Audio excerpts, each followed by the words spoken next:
yan yung mga tropa ko, tao ko yan, ano. Nag-stop over muna kami dito. Approaching na kami sa ano, sa Lian, Batangas, no? Malapit na po kami, nagpahinga ng konti kasi nagbawas yung mga kasamahan ko, no? Tingnan nyo po yung view. Napakainit, pero dito sa location namin kung nasaan kami naroon ay napakalamig ng simoy ng hangin. Tingnan nyo po mga kabayan, no? Napakalalim ng bangin mga kababayan ko. Kamusta po kayo mga kabayan? Isang mapagpalang araw sa lahat, saan man kayo naroon, ano? Approaching na to sa Lian, Batangas mga kababayan ko. Ingat po tayo palagi mga kababayan. Tingnan nyo kabayan, ito yung mga tropa namin, ito yung aming motor, no? Kasama ko yung bunso kong anak. Ayan yung mga tao ko, kasama sila, ano, yan po. Napakainit ng panahon, pero ang simoy ng hangin ay napakalamig mga kababayan, ano. Approaching na kami sa Lian, Batangas, ano. Nag-stop over kami ng bahagya, no?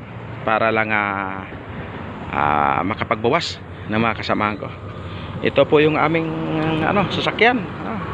Yan po yung kabayo namin, ang bunso kong anak. Ito naman sa kasamahan ko. Ayan, yan yung mga motor nila, no? Nakahimpil sa tagilera.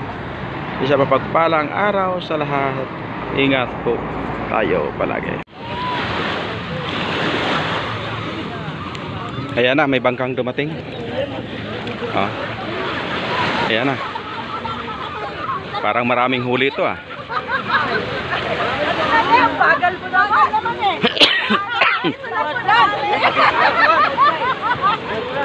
Oh, yun, okay na, okay na. Ang daming huli. Sabi ko sa inyo, mga chinilas niya, baka maano doon ang tubay. Sabi niyo, nilakaw na taga-ritaw, yun yung inaanaw. Ang daming huli po. Lagpas isang banyera.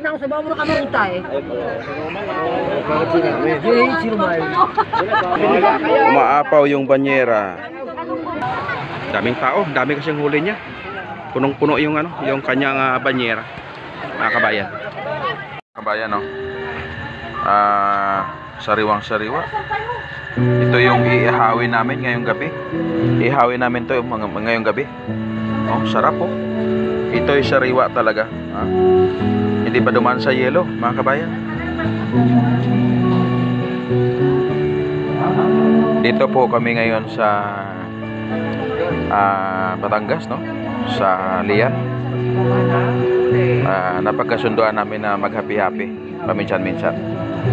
Napakasariwa ng isda. Tingnan nyo kabayan. Hindi pa dumaan sa yelo yan, mga kabayan ko.